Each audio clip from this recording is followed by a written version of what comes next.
à cause de mon personnage de Passe-Partout, on m'a souvent demandé d'accompagner des enfants qui se battaient contre le cancer.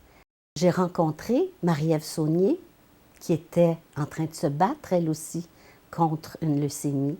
J'ai suivi Marie-Ève dans son combat, dans sa rémission, dans sa rechute et dans sa mort. La Fondation est née, malheureusement, du décès de ma fille Marie-Ève.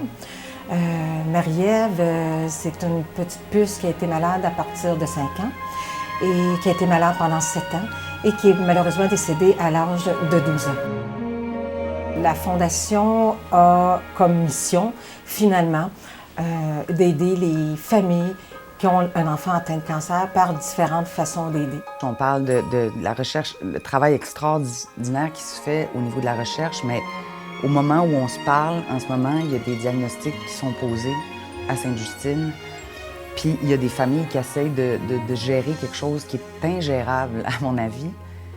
Alors, la Fondation Marie-Ève Saunier qui s'attarde au quotidien de ces familles-là, parce que moi, je dis tout le temps, ça n'a pas de sens, quand ton enfant est en chimio, de te demander si tu as assez d'argent pour mettre de l'essence dans le char, comment tu vas payer ton épicerie ou l'hypothèque. C'est véritablement un baume qu'on applique à une famille éprouvée par la maladie.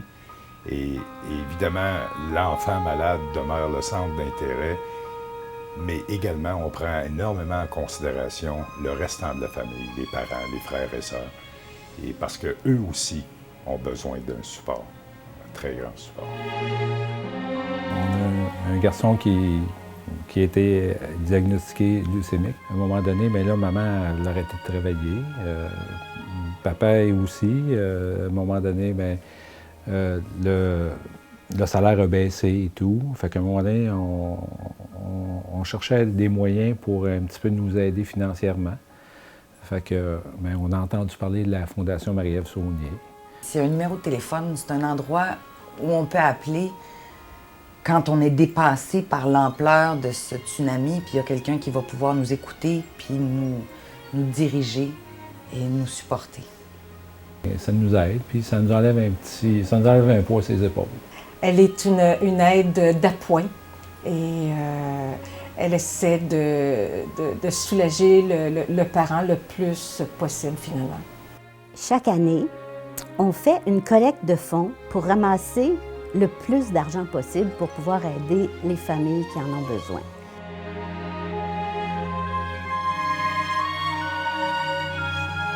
Je pense que de participer au souper Fourchette et Tendresse de la Fondation, ben, c'est un bon moyen, évidemment, de financement, de financer la Fondation, mais tout en ayant quand même une soirée qui nous permet de relaxer, de s'amuser et de rencontrer des gens différents de ceux qu'on rencontre dans notre quotidien, nous, gens d'affaires. Le souper bénéfice est très important parce que c'est la seule, presque la seule entrée d'argent de la Fondation. Notre but à chaque année, c'est d'avoir une 50aine d'artistes qui se joignent à nous pour avoir un artiste par table.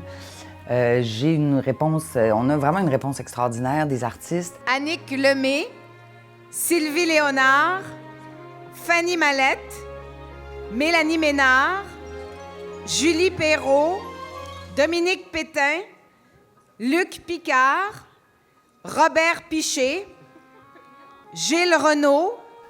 Savez-vous pourquoi il faut que vous veniez au souper absolument? Parce que ça va être une soirée mémorable, une soirée dont vous allez vous souvenir toute votre vie. Vous allez vivre plein d'émotions, autant des émotions touchantes, tristes que joyeuses. Vous allez rire, vous allez pleurer, vous allez vous faire des nouveaux amis et vous allez comprendre l'utilité de la Fondation Marie-Ève Saunier. Je vous attends.